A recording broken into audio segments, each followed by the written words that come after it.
Oke, sekarang kita masuk ke chapter berikutnya, tahun kedua. Ya, itu tahun pengenalan ya, lebih dalam lagi. Maksudnya kalau awal-awal Mm-mm. kan itu masih lapisan luar ya, Mm-mm. lapisan luar. Tahun kedua tuh kita masuk makin dalam, mengenal lebih dalam.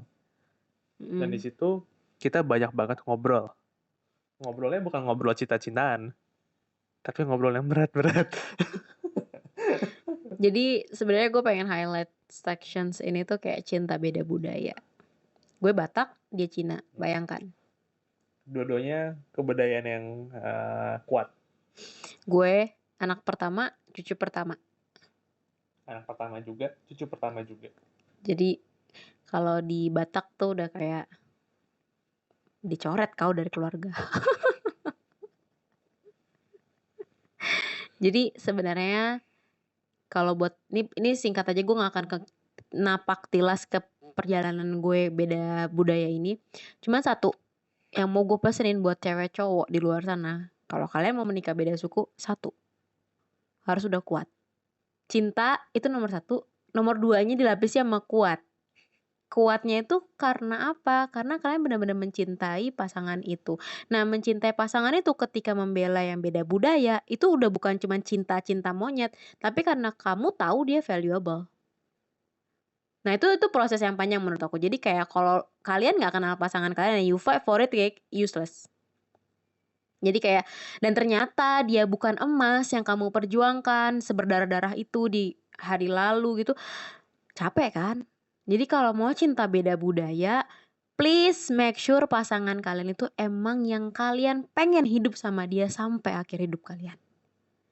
Karena perjalanannya nggak mudah, beneran. Kalau hanya untuk main-main, hahaha, cuman buat bertekar-bentekar doang sama orang tua, itu jangan deh, capek.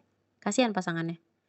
Jadi untuk tahun kedua ini, di tengah badai yang banyak itu, bersyukurnya di tahun pertama kita tuh udah prepare ourselves dengan kita kenal karakter pasangan kita. Kita tahu apa yang menjadi damai hati dia. Kayak gue quality time. Jadi kalau misalnya lagi tensi banget ya kita ambil waktu untuk quality time dan kita lupain semua masalah itu, kita ngobrol. Like a couple yang gak punya masalah. Baru habis itu recharge, kita bahas lagi ke masalahnya. Berantem lagi berantem. Debat lagi debat gitu. Tapi gue Tensi tinggi, gue tensi selalu tinggi. percaya, gue selalu nguji ya. Ini gue nih. Gue selalu nguji. Ini ujian terakhir gue buat seorang cowok yang akan tinggal sama gue atau yang hidup sama gue adalah gue mau lihat dia marah.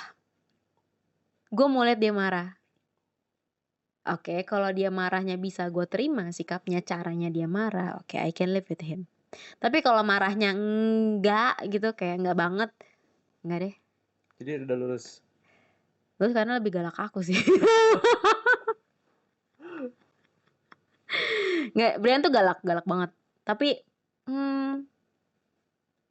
oh dan karena gue juga karakternya kuat, jadi dia adalah orang yang kalau dia galak, gue takut. Dan gue emang cari sosok suami yang kayak gitu. Dia nggak perlu marah-marah, galak, nggak jelas itu nggak perlu. Tapi kalau dia marah, itu gue takut. Itu yang gue cari. Jadi kebuka deh. Oh. Hmm.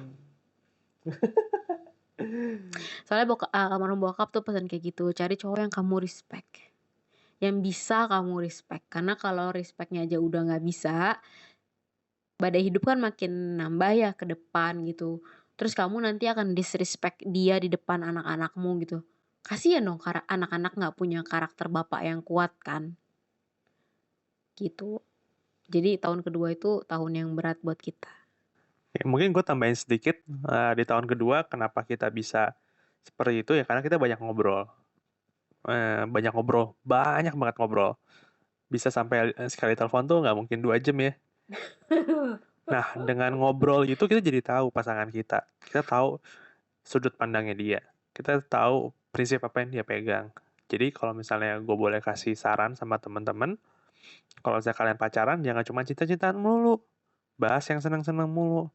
Ngobrol coba. Tanya pendapat dia. Cari tahu bagaimana cara dia berpikir, bagaimana prinsip yang dia pegang. Itu penting sih. Kalau gimana kalau aku masih muda, Kak? Tetap tetap harus sih. Karena gimana pun juga kamu harus hidup dengan prinsip-prinsipnya dia itu kan. Kalau misalnya dia nggak ngerti, nggak tahu, nggak mikirin, gimana? Kecuali kalau memang cowoknya ada tipe-tipe cowok yang kebapaan ya, yang sangat mengayomi. Tapi gue nggak seperti itu sih. Jadi makanya gue banyak cari tahu Tessa dari obrolan. Nah itu gue note, oh ini. Every little things sih. Sampai bagaimana Tessa memperlakukan orang kecil, pengamen.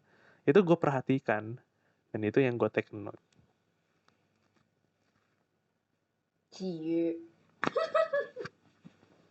Oke, tahun ketiga. Kita ngomongin tahun ketiga. Tahun ketiga tuh pas lagi COVID ya. Pas Itu lagi tahun suram sih. tahun suram ya. Itu memang COVID juga suram buat kita semua. Termasuk hubungan kita juga suram di tahun itu. Kayak kita ada di persimpangan ya. Ya kita Persimpangan. ibaratnya udah koma lah kalau Udah koma. koma. Ya, thank God kita bisa melalui itu semua sih. Ada satu bold action yang dilakukan Brian sehingga hubungan ini bisa maju. Tapi ternyata dengan bold action itu, kalau ada yang mau tahu bold actionnya apa, DM aja ya Instagram, karena nggak enak cerita di sini. Oke, karena it's pas. Tapi pesan moralnya adalah kadang nih buat laki-laki atau perempuan, kalau emang bold action perlu dilakukan untuk hubungan itu berjalan, lakukanlah, tapi berdoa dulu.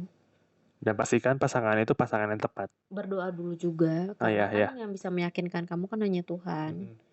Ini gue bukannya soal keagamaan ya, tapi kayak ketika hubungannya sulit, kamu tuh perlu kembali lagi ke Tuhan, terus nanya kayak, Tuhan, inikah cerita hidup yang emang Tuhan tulis buat saya?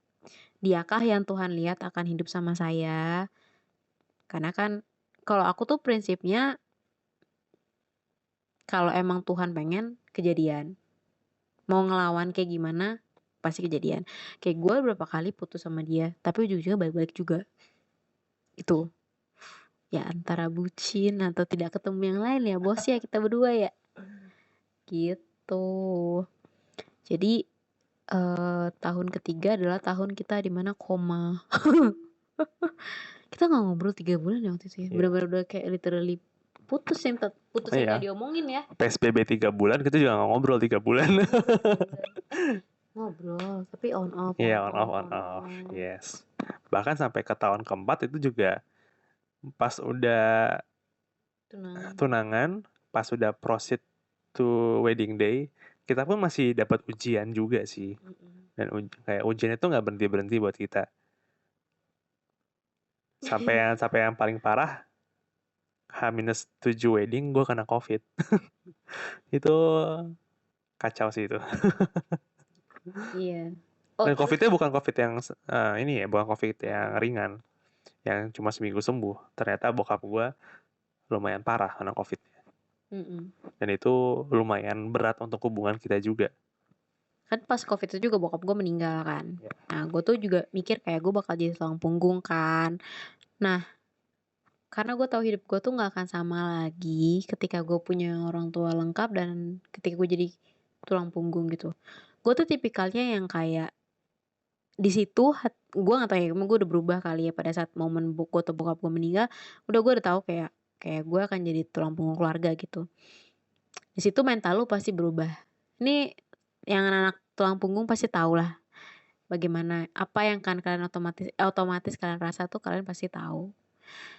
Terus gue tuh bilang sama Brian kayak hidup gue tuh nggak akan sama lagi dari sini. Itu kita udah tunangan ya, please take note, kita udah tunangan, kita udah di set tanggal mau nikah. Terus gue tetap bilang sama dia kayak hidup gue tuh nggak akan sama lagi.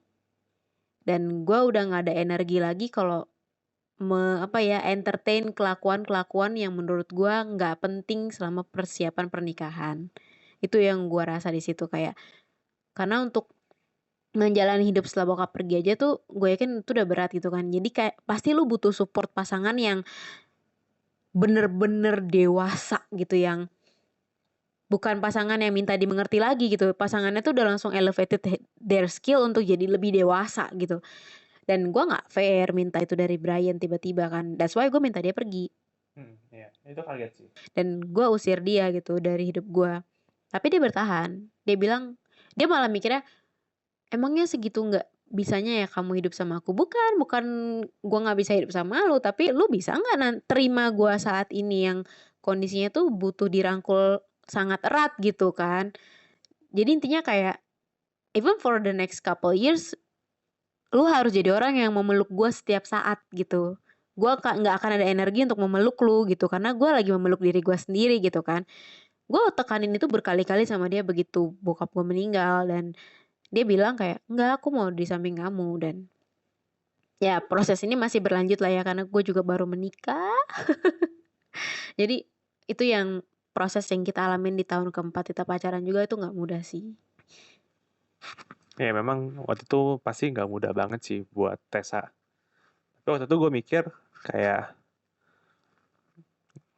masa gue ninggalin dia sih? Di saat dia terpuruk. I mean, dulu pas gue terpuruk, dia ada di samping gue. Sekarang begitu dia terpuruk, masa gue pergi? Itu nggak adil sih. Dan gue pengen ada di sana buat dia. Jadi makanya waktu itu lagi pas waktu-waktu papanya dia meninggal, gue benar-benar hadir di sampingnya dia. Oke, jadi itu cerita pacaran kita yang nggak mudah, tapi justru dari proses yang nggak mudah itu kita belajar. Kita makin mengenal pasangan kita jauh lebih baik.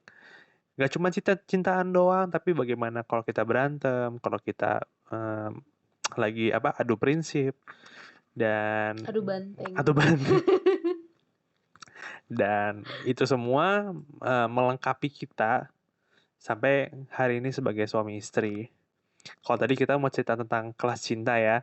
Nah, jadi tough times itu di tahun ketiga, itu kita yang di koma itu, ya kita ambil konseling sama Lex untuk gimana sih kita Jadi penengah sih Lex penang itu. Jadi kayak kayak kan even kita udah belajar bahasa cinta gitu, tapi kadang ketika ada prinsipal yang bentrok, head to head prinsipnya, itu tadinya gue tuh bukan orang yang percaya lu butuh someone yang untuk jadi konsultan gitu ya, per relationship. Tapi kehadiran Lex itu membantu sekali mengurai kekusutan di pikiran kedua belah pihak gitu. Mm-mm. Jadi Lex tuh misalkan kayak lagi cerita kemarin gitu ya. Lex tuh bilang kayak, "Tes, kamu tuh kayak lagi ngasih pedang ke Brian. Sementara Brian tuh lagi begini gitu." Nah, even maksudnya ini terlepas dari benar atau salah apa yang lagi Brian offer ke gue gitu ya. Tapi kata Lex nggak boleh kayak gitu, tetap harus lemes, luas gitu, tetap harus melihatnya sebagai pasangan. Karena pada saat itu ya kok case-nya sih berat. Ya, benar. Case-nya berat di situ, dan kita emang gimana ya, kayak anger itu easily to form.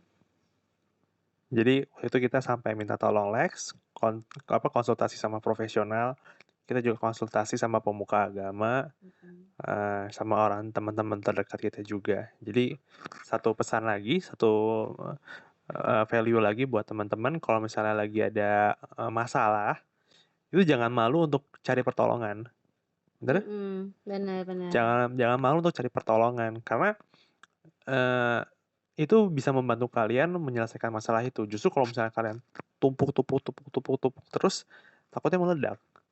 Iya, padahal maksudnya it's a simple asking help aja gitu. Dan ini please banget sih dibuang label yang kayak kalau lu nangis lu lemah, kalau lu seeking professional help you are crazy.